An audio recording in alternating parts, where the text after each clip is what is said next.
Welcome to Australia's Future with Tony Abbott. I'm Daniel Wild from the Institute of Public Affairs. Australia is facing its most significant challenges since World War II. Geopolitical tensions are increasing, cultural self-confidence is in decline. The values which define us, freedom, democracy, egalitarianism and sacrifice, are being put to the test. Over this special podcast series, Tony and I discuss how Australia can survive and flourish in the decades ahead. Hello Tony, and g'day to all of our listeners. Wonderful to be with you for another episode of Australia's Future with Tony Abbott. Plenty to discuss as always, Tony, and we're going to get right into it with further discussion on the Indigenous voice to Parliament. After that, Tony will be sharing with us some of his insights into defence and national security and what ought to be the priorities of the Labor government.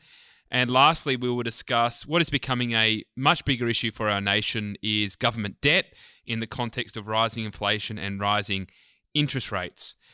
To begin with, Tony, the Indigenous voice to Parliament, you and I have discussed this on a couple of occasions in the past.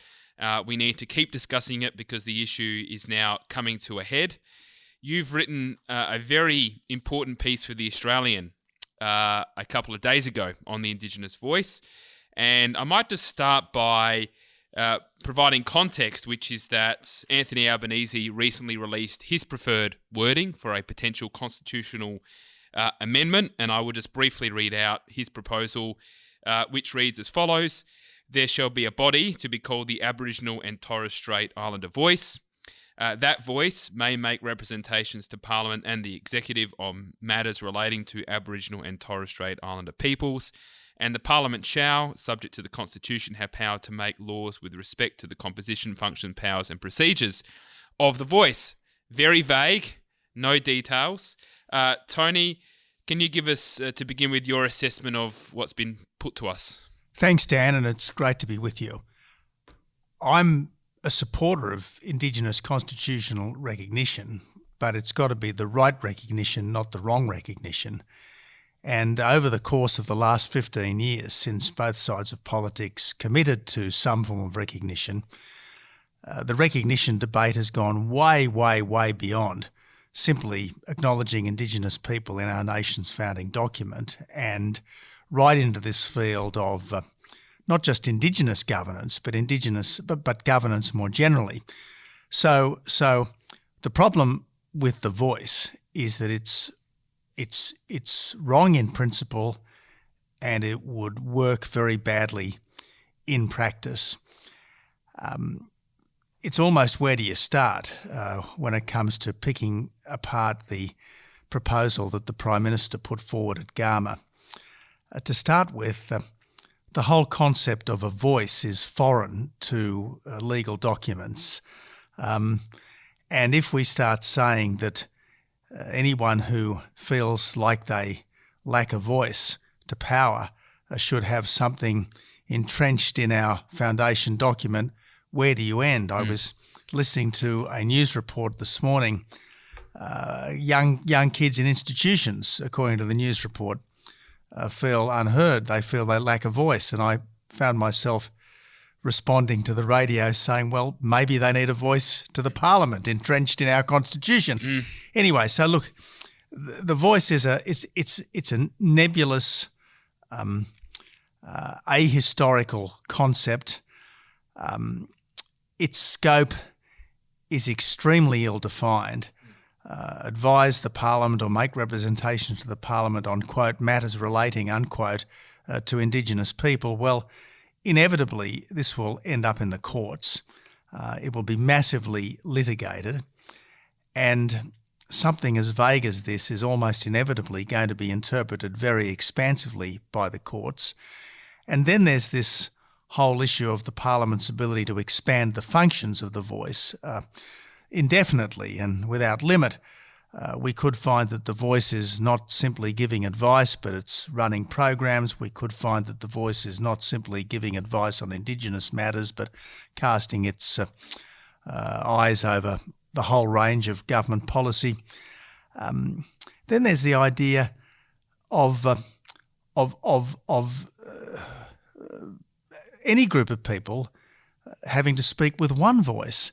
For instance, the population of Australian men don't speak with one voice. The population of Australian women don't speak with one voice.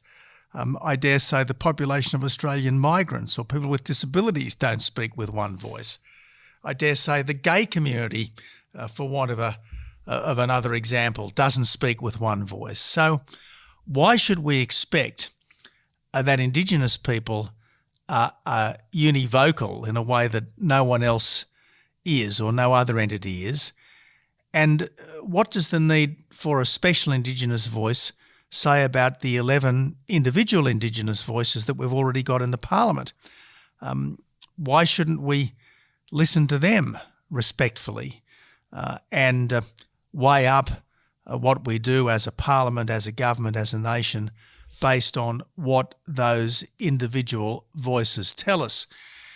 And I've got to say, finally, in response to your opening question, Dan, if we ever were to have a voice, wrong in principle because it's elected by people of one race only and comprises people of one race only, but if we ever were to have a voice, I dare say it would be dominated much more by the Lydia Thorpes of this world than by the Jacinta Prices of this world, because almost of its nature, any body designed by activists for activists will be dominated by activists. It'll be the inner city types who are well versed in politicking, as opposed to the voiceless in remote Australia, who have been consistently and absolutely let down by government policy over many decades. No, well said. It's a very comprehensive treatment of the challenges that it represents. One thing that comes to mind as you're speaking about that is it's also really a challenge to our representative democracy, which is, you know, if you're an Indigenous person and an Anglo person and you both don't have a job, then you can make representations to your member of parliament to try and do something about it. The point being that the whole idea of having a representative democracy is not to make representations based on people's race or any other such matter, but based on their common values, aspirations, concerns, and so forth. And that is the whole construction of our parliament, which has been overwhelmingly successful. Do you have any sort of thoughts on that, how it may undermine the concept of a representative democracy? Well, again, it's dividing us by race. Well, we shouldn't be divided by race. I mean, we may from time to time be divided by politics. We may be from time to time divided by sport. We may be divided by many things, but I don't believe we should be divided by race. The other thing we've got to be careful of is exactly what do we expect our representative institutions to do. Now, if you or I haven't got a job, running along and complaining to the Member of Parliament is a pretty silly thing to do. Best thing to do is to wear out the shoe leather, knocking on the doors of employers offering to help, maybe volunteering to do a bit of work experience so that the employer can have a look at you for a couple of days or a couple of weeks. Or maybe go and get a trade or go back and finish year 12 or something like that. I mean, all of this feeds into the narrative that the world is against some people, that some people are victims. In this case, they're victims on account of their racial heritage, and somehow we only fix that by entrenching it. Well, I think that's completely the wrong way of going, and obviously we all either heard or read or heard reported the extraordinary maiden speech of Jacinta Price in the Senate a week or so back. I really do think that anyone who wants a good insight into Indigenous affairs and the plight of Indigenous people in this country and the way a wonderfully experienced and wise Walpiri Celtic Australian woman has come to grips with them, they ought to look at that and take counsel from it. Thank you, Tony. One other part of this I wanted to put to you to get your thoughts on is the treaty discussion that we've had. So this has been relatively dormant in the debate thus far. But again, Anthony Albanese recently basically, I think, belled the cat on this when he explicitly said that the first step to having a treaty is to having the voice to Parliament. And I'll just quote here something which Anthony Albanese recently remarked. He said, quote, "Part of having a voice to Parliament is to inform the processes as well about Maracata, about truth-telling, about treaty. In terms of getting the process right, if people think we can achieve a treaty this term of Parliament, I'd say that's ambitious. What you can achieve in this Parliament is a step forward, as in towards treaty," end quote. That is a fairly significant admission from the Prime Minister that a voice would be a stepping stone to a treaty. Are you concerned that that's what it could lead to? Very good question, Dan, and absolutely, because this is all about providing some response to the Uluru Statement from the Heart, as it's called. And in many respects, it's quite a beautiful statement. In many respects, it's quite a magnanimous statement. But the specific actions that the Uluru Statement asks of the wider Australian community are, first of all, a voice, and then this treaty, and then this so-called truth-telling process. So the slogan that I think emerged out of the Uluru Statement is voice, treaty, truth. Now, I guess there's a whole lot of problems with a treaty. First of all, how does a nation make a treaty with a particular group of its own citizens? So if we start to talk about treaties, we're really, I suppose, giving way to this notion that there weren't 700 Indigenous clans back in 1788. There were these so-called First Nations. Now, I'm not in any way downplaying the significance of all of those clan groups and their importance to the people who lived within them, but try to suggest that the 700 or so clan groups of pre-1788 Australia were akin to the nations of Europe at the time is just wrong. It's just wrong. It's deeply ahistorical. So we're giving into something that we shouldn't give into, a misreading of history. Then, of course, what's this treaty going to end up being all about? Invariably, it's going to end up being all about some form of reparations or compensation, and people like the former WA Treasurer Ben Wyatt, people like the ABC's Indigenous editor have already started to talk about these things. And then, of course, there's this notion of truth-telling. Well, of course we should tell the truth. And in post-apartheid South Africa, there was a truth-telling commission where people could come forward and articulate their life story and explain what had happened to them, which was a personal injustice perpetrated on them, real living people, by the old apartheid regime. Given that modern Australia has bent over backwards to be fair to Indigenous people for at least the last couple of generations, what's going to happen as part of this so-called truth-telling is we're going to rake over the coals of our history. Now, yes, some bad things happened. There's no doubt about that. There were punitive expeditions. There were cases of significant injustice. Absolutely right. But even back then, the vast majority of people, certainly the vast majority of officialdom, was trying to do the right thing. Often, yes, in ways that we today consider misguided. Now, thanks, Tony, for that assessment. And I just wanted to ask you one more question on the voice before we turn to other matters. I thought the most astute observation you made in your article for The Australian was your assessment of the third chamber argument. As you know, those who are proponents of the voice are very quick to suggest that this will not be a third chamber, it's purely advisory. And you make the point here, and I'll quote to you and get you just to elaborate on this before we talk about another matter. Quote, with Aboriginal people, perhaps the torment of powerlessness, as the Prime Minister puts it, might have made things worse, but a voice to the Parliament will not actually be power, unless it turns out to be much more than just an advisory body, end quote.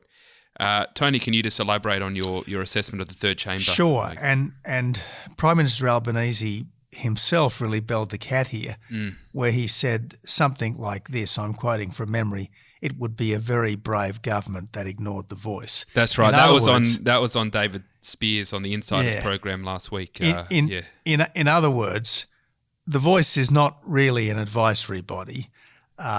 It's effectively a veto-wielding body. It is a body which will, to a considerable extent, dictate to the government of the day. Now, I just don't think this is right. I don't think any entity should dictate to the government of the day. I certainly don't think a race-based body should dictate to the government of the day. And that's why I say this whole debate has gone so far off the rails, so far from the original conception of recognition of Indigenous people in the Constitution. And I should really come back to the place where my mind was at back in 2015. I thought that what we would end up doing, and I wanted the consultation process that began in the middle of 2015 not to be so exclusively amongst Indigenous people, because let's face it, the Constitution belongs to all of us, not just to any particular group. I wanted the consultation process to be a very broad-based process, and I imagined that out of that process would come support for something like an addition to the preamble after the bit that says we're creating one indissoluble federal commonwealth under the Crown, something like the words a nation with an Indigenous heritage, a British foundation and an immigrant character. Now, the beauty of those words is that they're unarguably true. We do have an Indigenous heritage. We did have a British foundation. We do have an immigrant character. Mm-hmm. They're undoubtedly true. I don't think even the most activist court could make anything of them in terms of invalidating legislation. And there's something for everyone there. The Indigenous people are one of the three pillars on which our country rests. The British Foundation, one of the three pillars on which our country rests, which obviously is important to conservatives such as myself, but everyone who's come since as well. They're all recognised as being essential to the building and the flourishing of modern Australia. No, thank you, Tony. I think that's a very, fair and thorough treatment of the voice, and we will no doubt be continuing our discussions. I suspect we'll be talking a lot about this, Dan, because when you change the Constitution, you change the country for keeps. You don't just change the place for a week or a month or a year or a term of Parliament. You change the country for keeps. It's very, very difficult to unwind constitutional change. So if this is to go forward, it really needs to have the most thorough scrutiny and the most intense focus and concentration before we make a decision. No, absolutely. I wanted to turn to our second topic, which is that of national defence and national security. You've had a lot of experience in this area, both as Prime Minister and also in terms of your engagements post-parliamentary career. We know that Labor is undertaking a review into our defence, which all things equal, I think is a positive thing. But to begin with, Tony, could I get your assessment and advice on what you think the main priorities of this government should be as it relates to our national security? Dan, look, all governments of all persuasions at all times have essentially two jobs, prosperity and safety. What can we do to make the country more prosperous, and what can we do to keep the country safe? Now, at different times, depending upon the circumstances, the stress might be more on one or more on the other. in good times, obviously the focus is to make things better. But even in the best of times, we have to have a bit of an eye out for the various external challenges and perhaps some internal challenges that might threaten our safety. Now, just at the moment, our economic and our strategic circumstances have rarely been more precarious. We've gone through this pandemic, and as you and I have said, Dan, the great problem with the pandemic was not so much the virus, but the policy introduced to deal with the virus, which basically shut down our economies for 2 years. And we see the results all over the world now. Supply chain disruptions everywhere, all sorts of goods in very short supply. In parts of the world, there are food shortages exacerbated by policy and conflict. In our own country, getting back to work seems to have been vastly more difficult than people thought. I think our work ethic has been badly damaged. We keep talking about a skills shortage. No, it's not a skills shortage, a labour shortage. People, particularly in the sorts of jobs that maybe aren't the most attractive intrinsically in the world, security jobs, labouring jobs, clearing, cleaning, those sorts of jobs, they're just not turning up.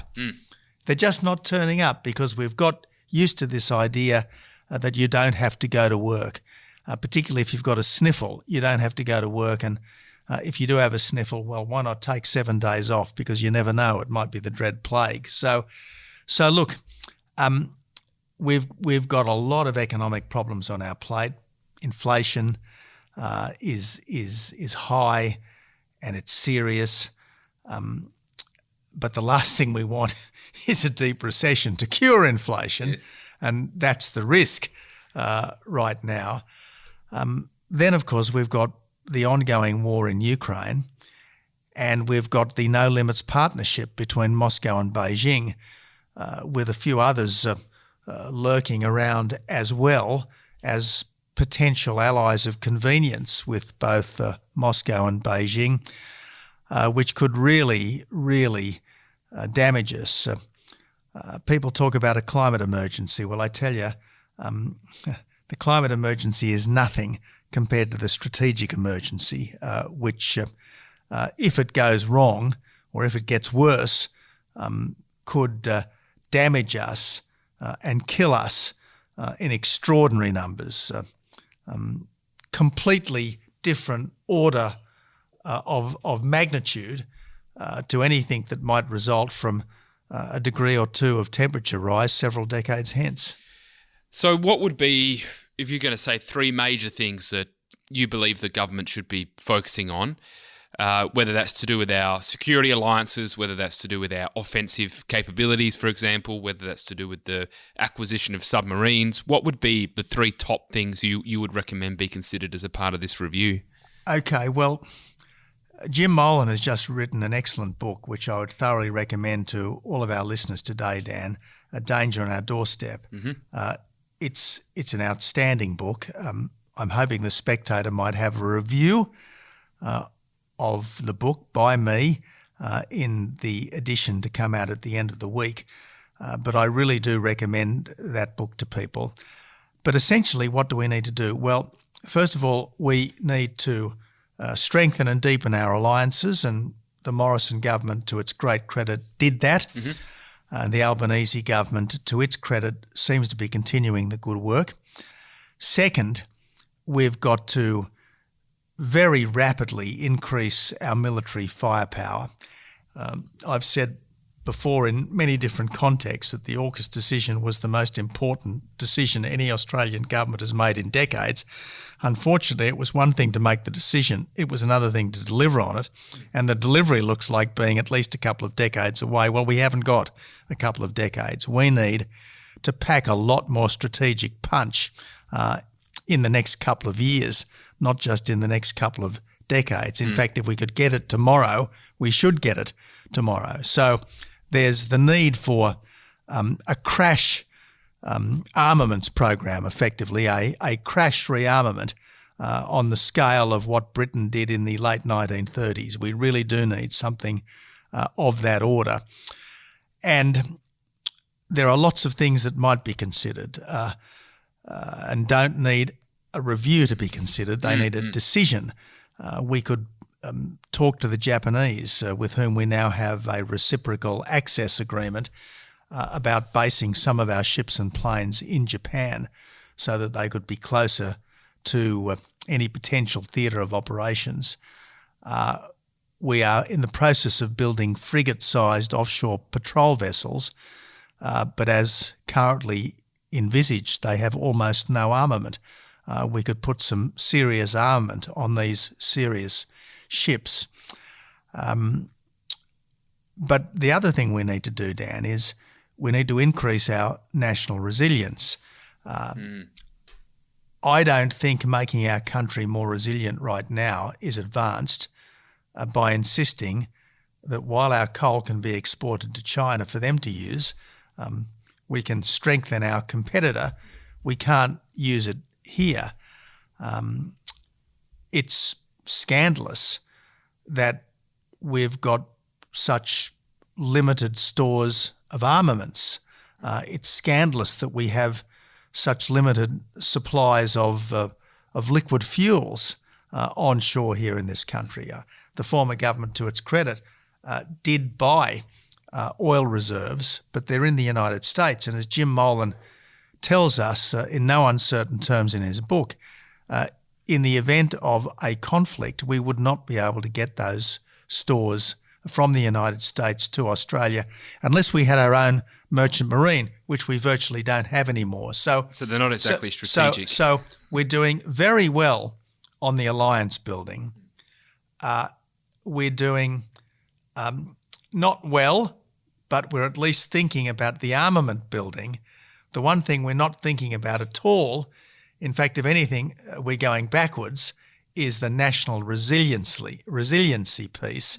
And that's what we really need to be focusing on too. It was a critical point because I did a conversation with Jim Molan probably 3 or 4 months ago now, and the key point that he made is worse the effect of defence is a whole of economy, whole of society issue, that you can't just quarantine defence and think, oh, we've got to buy this, this and this. We've got to think about our entire nation. And that's what you're getting at with resilience, and that ties into your point about economic prosperity. And this will be a nice segue into our final topic for today, which is one component of our prosperity, which is debt. And we know that debt has been a big problem for a number of years. I just wanted to set this up, Tony, just by letting our listeners know that we released a fairly major report last week on the growth to government debt, which received coverage in the Australian Financial Review. And what we assessed was if the RBA cash rate was to reach 7% by the year 2030, which is not an unreasonable scenario given current trajectories, our annual debt interest payment, so this is not the total debt, this is just the annual servicing cost of that debt, would reach $89 billion, which is more than quadruple what it currently is at $20 billion. Now, just to put that in context, $89 billion is more than double we spend on defence, more than double we spend on education, 3 times what we spend on the NDIS. It's a serious amount of money every single year, and it would become the 3rd highest expenditure item behind health, welfare and social services. So rising debt is a huge economic issue. Tony, in hindsight, the 2014 Abbott budget was the last serious attempt that was made to get some structural control over the budget with spending discipline and getting rid of waste. Given all of your experience in that area and given what your government had made a very good start on, the politically difficult task of budget repair, can you give us your insights into what are the challenges in this very important space? Well, Dan, first of all, you're right.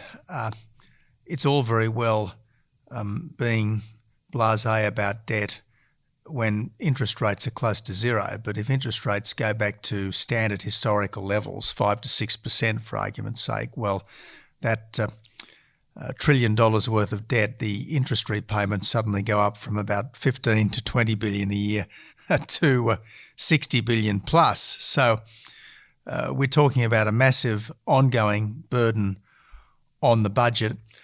What do we need to do? Well, first of all, we need to try to make our economy more productive, and that means getting taxes down as low as we responsibly can and reducing regulation rather than constantly adding to it. There's always a good argument for safety, cut speed limits to 30 kilometres per hour, put bike lanes everywhere. But what does it do to the efficiency of transport around the city of Melbourne or the city of Sydney, for instance? So we've got to try to reduce the burden of regulation rather than keep increasing the burden of regulation. And then when it comes to government spending, I think there needs to be a restoration, at the very least, of the no new spending rule. Now, under the Abbott government and before that under the Howard government, if a portfolio minister wanted to spend money, new money, in his or her area, he or she had to offer savings in his or her area. So you constantly had to ask yourself is what extra good is this new spending going to do? Yep. And if we really do think that this new spending is so good that it must happen, what's the stuff that we can dispense with in order to make it happen? Now, the New Zealand government of John Key reduced the size of government from about 35% of GDP to under 30% of GDP over the course of 6 or 7 years, without any major cuts as such, but simply by refusing new spending. So it needn't be a question of taking anything much away, but it's certainly a question of stopping playing Santa Claus, and that's what happened far too often in the last few years. No, you're completely right. And look, a lot of this debt was run up by the coalition government during the pandemic, and they might say, well, we had the pandemic and we didn't choose to have that. My point is, but you did choose how to respond to it. And yes, it was probably inevitable you'd have a wage subsidy program, but to administer in such a lax fashion, I think was unforgivable. If government orders people not to work, government has to keep putting money in their pockets. But government should only order people not to work under the most extraordinary and extreme of circumstances. And at the very most, we had them for a couple of months at the start of the pandemic when we didn't know what we were facing. But once it became obvious what we were facing, and certainly by April, May of 2020, it was obvious what we were facing, there should not have been stay-at-home orders, don't work orders. We just shouldn't have had them, and that would have drastically reduced the scale of spending required. And just lastly, Tony, I don't want to necessarily get you to cut across any of the day-to-day politics, but I am interested in your thoughts on how Jim Chalmers is going so far as Treasurer. I raise that simply because I think he's been making some good sounds on fiscal discipline. He's, I think, shown a willingness perhaps to take unpopular decisions with his ruling out of extending the fuel excise cut, which I think from a fiscal discipline perspective is promising. Of course, he has a history in Labor as Wayne Swan's chief of staff and so forth, so you might raise questions about that. But I'm hopeful that perhaps he might want to be more on the side of budget repair, economic management, and trying to restore some of that economic credibility to Labor that they've lost for many, many years. Do you have any thoughts or reflections on that? Dan, you're right. I'm trying not to get too much down into the detail of commentary on day-to-day government policy. I agree that he's certainly said some sensible things, and good on him. And look, while, as we've discussed earlier, I vigorously disagree with the government's current position on the so-called voice, as patriots, we've got to want the government of the day to succeed, whether we voted for it or not. And so let's hope Treasurer Chalmers turns out to be every bit the fine Labor Treasurer like Keating in his early days. Let's hope the spirit of Peter Walsh has taken root in Jim Chalmers, but it's very early days. Let's see how it goes. Indeed. On that note, Tony, I think we'll wrap it up there. So thanks again for what's been, I think, a pretty comprehensive coverage of the voice, defence and debt. So, Tony, always appreciate you taking the time and your insights, and looking forward to chatting again over the next few days. Thanks, Dan. This is a production of the Centre for the Australian Way of Life at the Institute of Public Affairs. To find out more, visit australia.ipa.org.au.